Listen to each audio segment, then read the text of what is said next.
The rain had stopped just before Daniel pushed his kayak into the black surface of the river. The air was damp, heavy, and thick with the scent of pine and wet earth. He had been planning this trip for months, craving solitude, silence, and the untouched beauty of nature. But the forest didn't greet him warmly. Instead, it loomed, an endless wall of gnarled trunks and low-hanging branches that seemed to bend toward the water as if to eavesdrop on him. The river itself was unsettling in its quiet. It carried his small boat forward with an almost deliberate slowness, the surface so smooth that every paddle stroke echoed like a heartbeat in the silence. Daniel had always considered himself adventurous, the kind of man who wasn't shaken by shadows or strange noises. Yet, as the light dimmed behind thickening clouds, unease crept in. It wasn't just the silence, it was the way it felt weighted.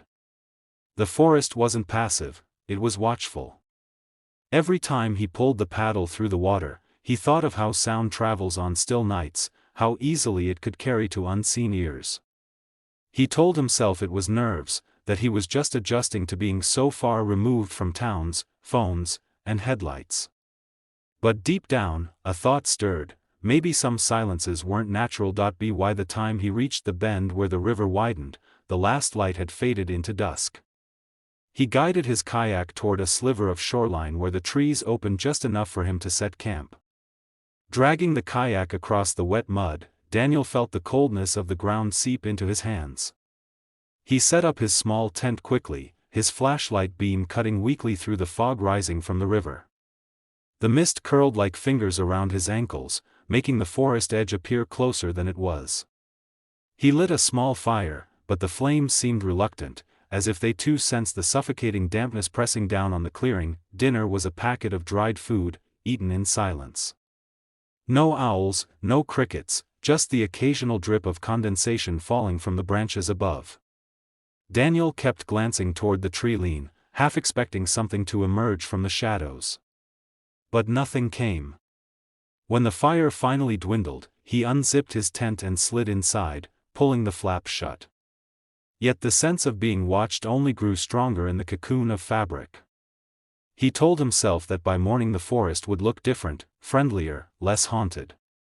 Still, before closing his eyes, Daniel gripped his flashlight tightly, unable to shake the thought that the silence outside was listening back. That night, he woke to a sound. It was faint at first, almost like water lapping gently against the kayak he had pulled onto shore. But then it shifted, drawn out, deliberate. A dragging noise. His breath caught. The sound wasn't random, nor the kind a river made naturally. It was purposeful, like something heavy being pulled along the mud. For a moment he thought of raccoons, maybe even a bear, but no, this was slower, heavier. The dragging continued, paused, then continued again, coming closer to his tent. Daniel froze, heart hammering, gripping his flashlight as though it were a weapon.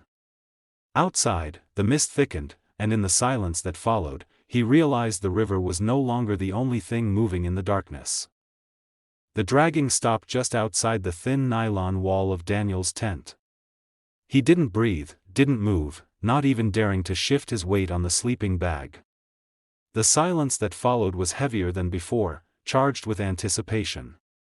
For a long moment he heard nothing but the thumping of his own pulse in his ears.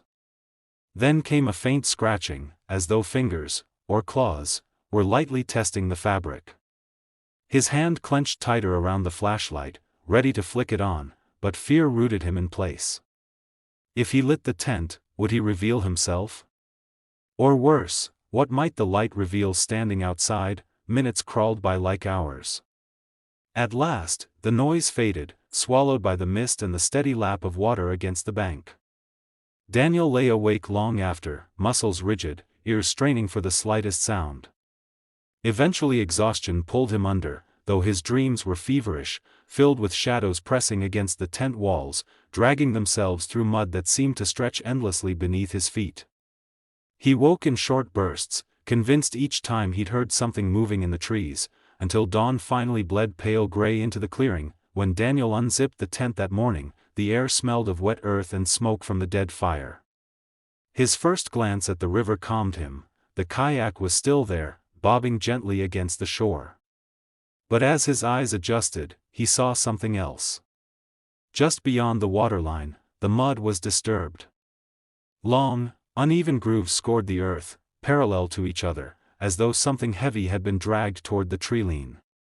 His stomach turned cold. The prints weren't paw marks, weren't boot tracks. They were something else entirely.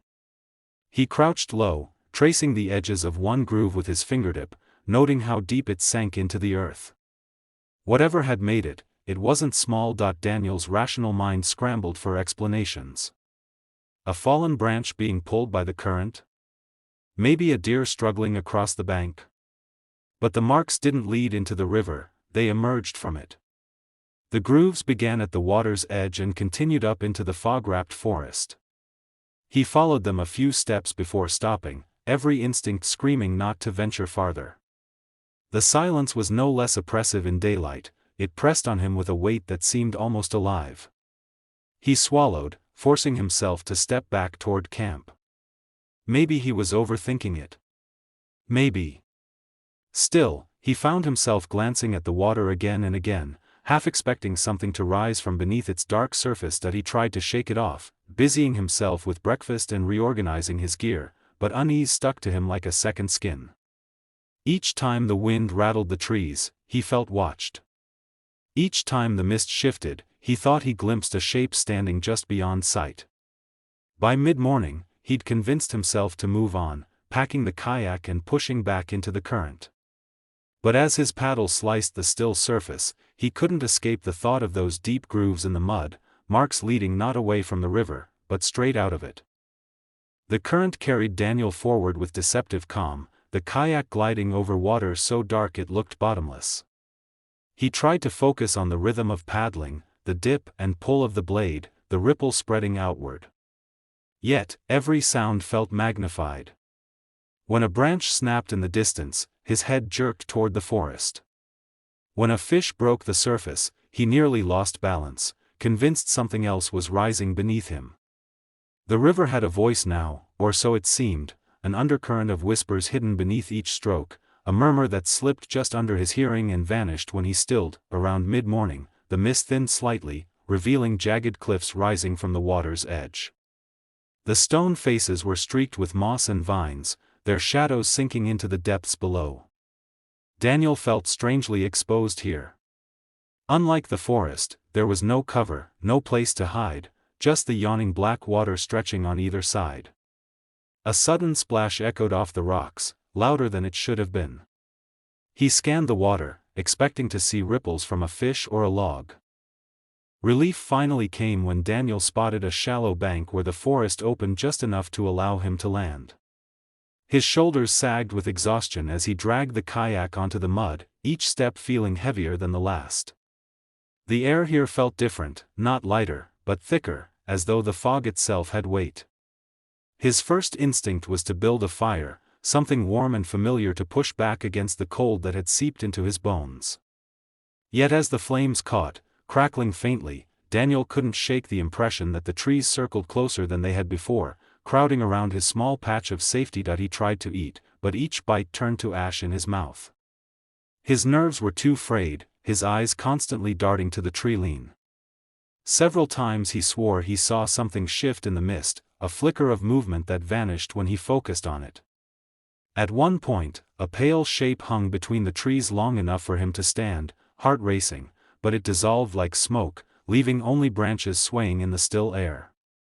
Daniel muttered curses under his breath, forcing himself to sit back down, but the silence swallowed even that. It wasn't until he rose to gather more wood that he noticed them, impressions in the mud, not far from where he had dragged his kayak ashore.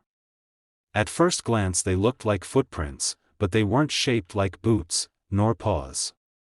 Each mark was elongated, gouged deep into the earth, with ridges as though something with too many joints had pressed down and then slid forward. They trailed up the bank and disappeared into the trees. Daniel crouched, studying them, and his skin prickled. The mud was still damp inside the grooves, too fresh to have been left long ago. Something had walked here recently. Very recently, back at the fire, Daniel tried to convince himself it was a trick of the soil, or maybe erosion from the river. But the thought rang hollow, especially when the night closed in around him. He built the fire higher than before, the flames leaping, throwing shadows that clawed at the surrounding forest. Sleep felt impossible. He sat with his back to the fire, clutching his flashlight like a weapon, forcing his gaze outward. The silence pressed closer, broken only by the occasional drip of water from the branches overhead. Hours dragged by, and the fire's light began to falter. That was when he heard it again, the dragging. Slow, deliberate, closer than the night before. This time, Daniel stood. His flashlight beam cut into the mist, slicing across the trees, but nothing moved. Still, the dragging continued, circling just outside the reach of the light. His chest tightened. It was moving around him, around the camp. The forest wasn't simply hiding something, it was containing him. He gripped the flashlight tighter, sweat slicking his palm, as a terrible realization struck him: whatever had left those prints in the mud hadn't been passing through. It had been watching. Daniel's flashlight beam darted wildly through the fog, cutting across trunks and empty space, but never landing on the source of the dragging. The sound moved with intelligence, it circled him slowly, never rushing, never retreating. His skin crawled with the sense that whatever it was had no need to hide. It was choosing not to step into the light. The fire sputtered as a gust of damp air rushed through the clearing, sending sparks upward. In that instant, Daniel felt trapped inside an arena, the forest closing into a ring around him, the unseen thing testing the boundaries. The dragging stopped suddenly. The silence that followed was even worse. Daniel's breath fogged in the cold air as he turned in place, straining to hear. Nothing. For a moment he considered shouting, but the thought made his throat tighten. If something intelligent was out there, calling out would only prove he was afraid, and alone.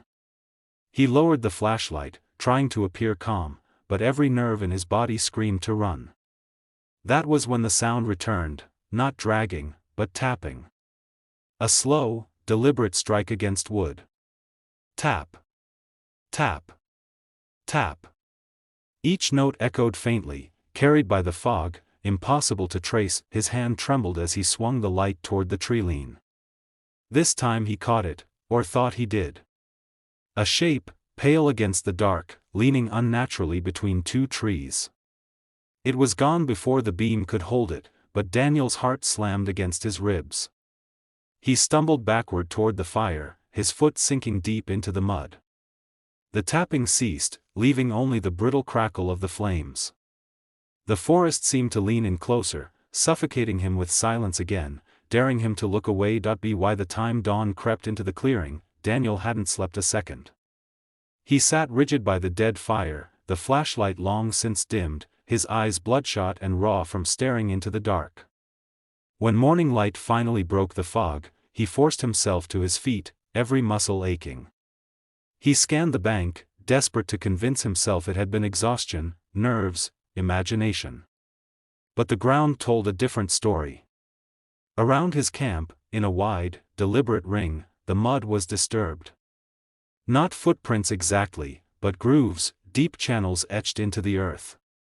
They encircled his tent and fire completely, as if something had spent the night pacing around him. Daniel nearly collapsed at the sight. Whatever it was, it hadn't attacked.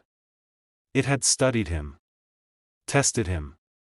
A primal terror gnawed at his resolve. He wasn't being stalked like prey. He was being observed like an experiment. And the river, the cliffs, the forest, it all felt less like wilderness and more like a trap he had unknowingly paddled into. He dragged his kayak back to the water with frantic urgency, shoving it into the current. The only thought he could cling to was movement. If he stayed in one place too long, it would finish whatever game it had begun. Daniel's paddle cut the water in desperate strokes, each thrust throwing up ripples that seemed far too loud in the silence. His arms burned, his shoulders screamed, but he didn't dare slow down. The forest pressed close on both sides now, trees leaning so far over the river they knitted together like skeletal fingers. He told himself that daylight would keep the thing at bay, that whatever haunted the night would vanish with the fog. But the river disagreed. The air was heavy, the light dim even under the noon sky, and the mist never lifted. It clung to him like a second skin, refusing to let him escape. For a time, he thought he was making progress. The cliffs were behind him, and the water here moved faster, carrying him deeper into the wilderness. But then he saw them, marks on the bank as he drifted past. Not the gouges he'd seen at his campsites, but something stranger. The mud was churned into strange, parallel tracks, as though something massive had crawled along the shoreline, keeping pace with him. The impressions twisted into the undergrowth, vanishing into the trees, only to reappear again further downstream. Daniel's stomach turned as the realization set in: it wasn't just following. It was tracking him on both sides of the river. He forced his eyes forward, refusing to look at the banks anymore. But the river had its own betrayals. A sudden disturbance rippled beneath the kayak, lifting it slightly before letting it settle again. Daniel froze, paddle hovering above the water. The disturbance had been too strong, too deliberate, like something rising just beneath the hull, brushing against it. He held his breath, scanning the black surface, but saw nothing. Then the water went utterly still again, glassy and perfect, as though mocking the fear twisting his gut. He gripped the paddle so hard his knuckles ached and drove it back into the current. The hours stretched on, and exhaustion gnawed at him. Each stroke felt weaker than the last, but the thought of stopping filled him with terror. Yet the river seemed endless, winding and curving with no sign of an exit.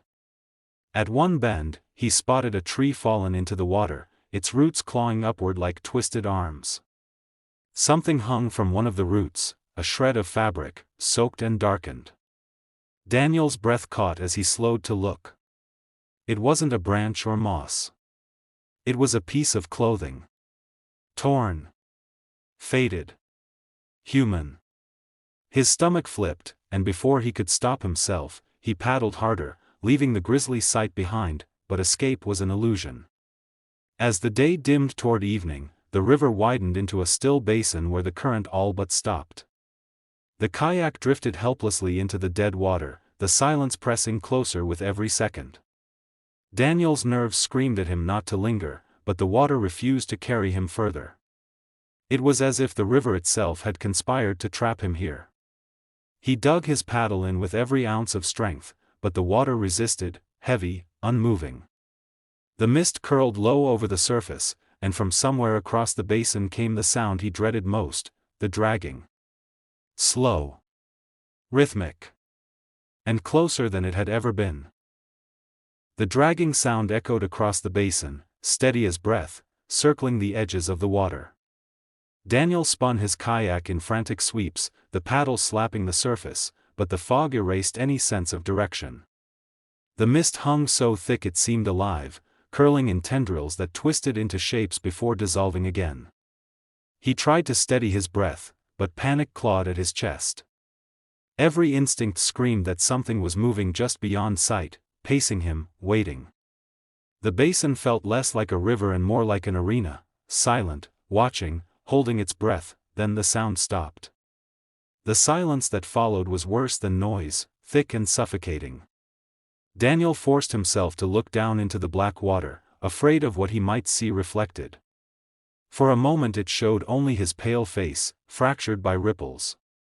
But then, behind his reflection, something shifted, an elongated silhouette moving just beneath the surface, longer than the kayak itself.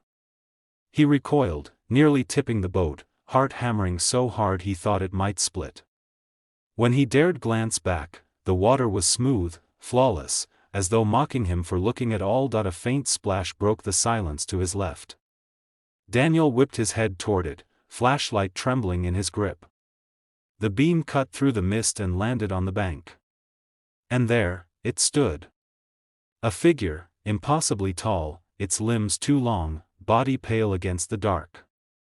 It leaned at an angle, joints bent wrong, as if it had been shaped for crawling more than standing. The beam flickered across its face, if it had a face at all. For a split second Daniel saw hollows, too deep, too dark, where eyes should have been. Then the mist thickened, and the figure slipped back into it as though it had never been there. Daniel's throat closed, his body shaking.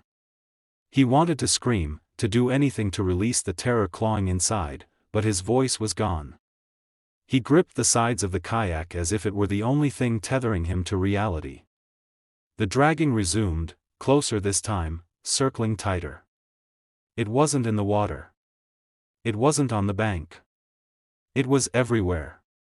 The basin amplified it, the sound bouncing off unseen walls until Daniel couldn't tell where it came from. He slammed the paddle into the water, forcing the kayak to lurch forward through the stagnant black.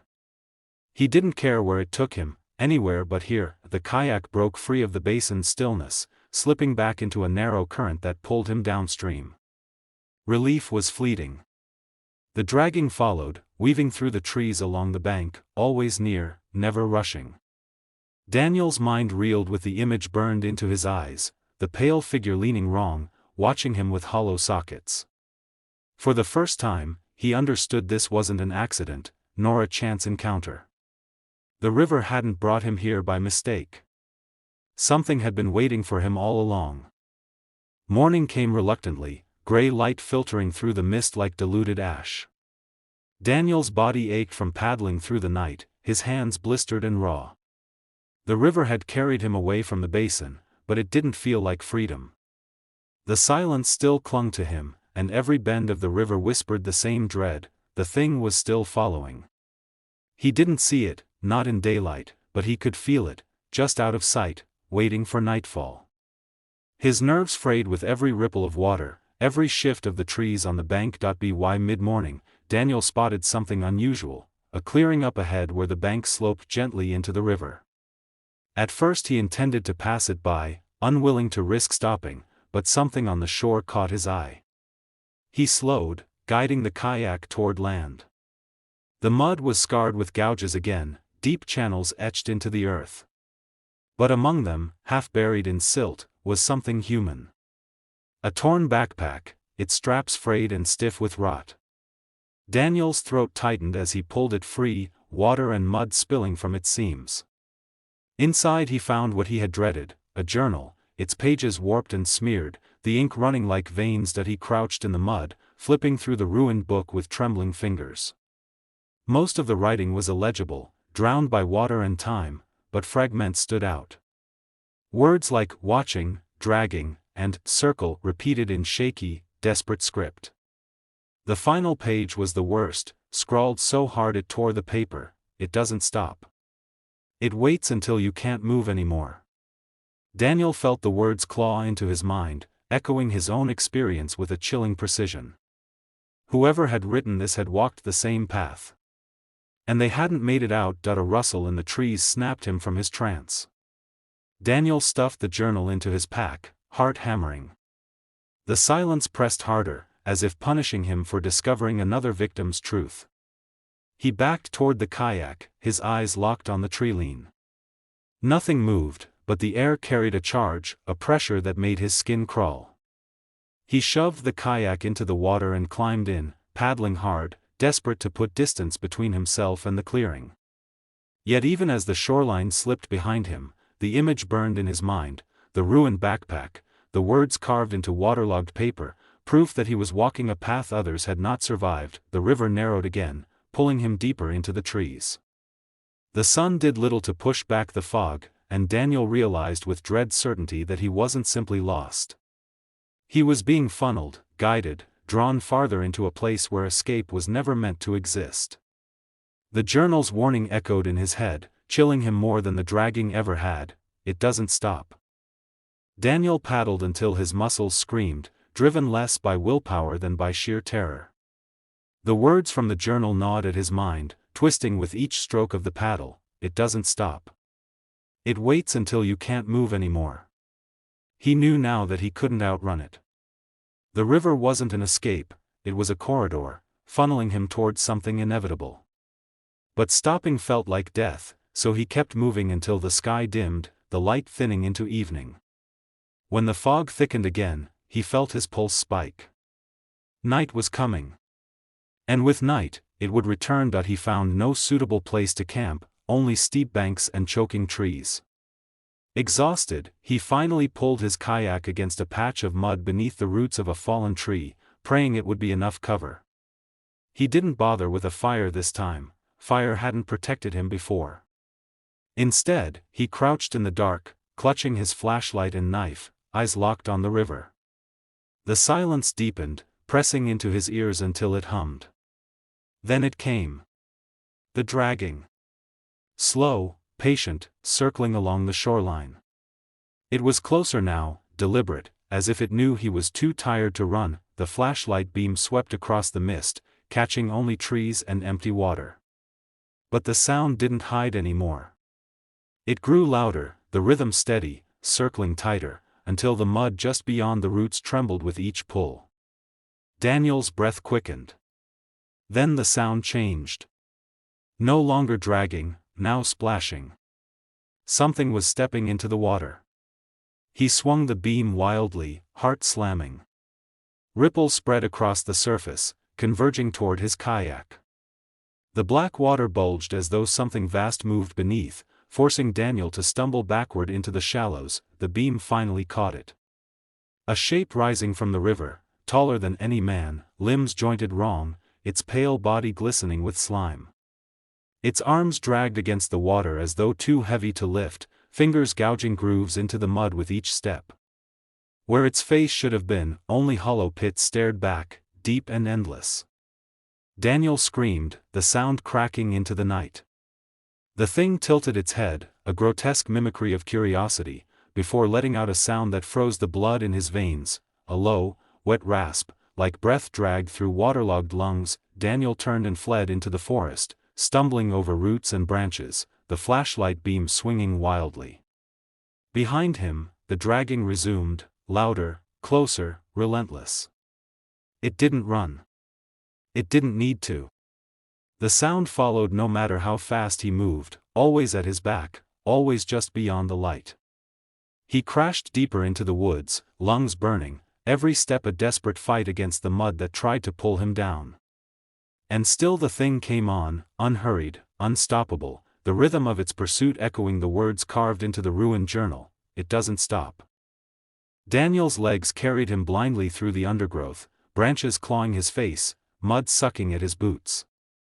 The flashlight beam shook violently, catching glimpses of trunks and fog but never showing the thing that followed. Yet the dragging was always there. Slow, steady, closer. His lungs burned, his chest heaving, but no matter how fast he stumbled forward, the sound never faltered. It was a rhythm now, his panic matched against its patience. Each step told him the truth he'd been denying since the first night on the river. There was no outrunning this. That he burst through the trees into another clearing, the river curving back into sight. The mist hung low, the water black as oil. His kayak was gone, swept downstream, but Daniel didn't care. Escape by water or land, it didn't matter anymore. The dragging grew louder, the ground vibrating faintly beneath his feet. His flashlight flickered, its beam sputtering against the fog. He stumbled backward toward the riverbank, knife clutched in one trembling hand. The silence broke with a wet rasp, the same drowning breath that had haunted him since the basin. From the tree lean, it stepped forward, the figure loomed, pale and wrong, limbs bent at angles no body should carry. Mud clung to its joints, its fingers curling into the earth as it dragged itself closer. Its face was not a face at all, just pits, hollow and endless, drinking in the weak light. Daniel screamed, charging forward with the knife in desperation. He slashed, stabbed, tore at the pale surface, but the blade met resistance like wet stone. The thing didn't flinch, didn't bleed. It only tilted its head, studying him as one might study an insect flailing in a jar. Exhaustion dropped him to his knees. The knife slipped from his grip, sinking into the mud. He sobbed, his body heaving, knowing he had nothing left to give. The creature lowered itself, its elongated form folding grotesquely, until its hollow face was level with his own. The rasping breath washed over him, damp and fetid. Then, slowly, one dragging arm extended, a finger pressing into the mud. It carved a line. Another line. Then another. Daniel's eyes widened as he recognized the pattern forming around him, a circle, just like the marks at his campsites. He was inside it now. Trapped, the last thing he heard before the mist swallowed everything was the sound of dragging, steady and patient, as the circle closed tight. And then, silence, perfect, unbroken silence, as if the forest itself had drawn a breath and never let it go.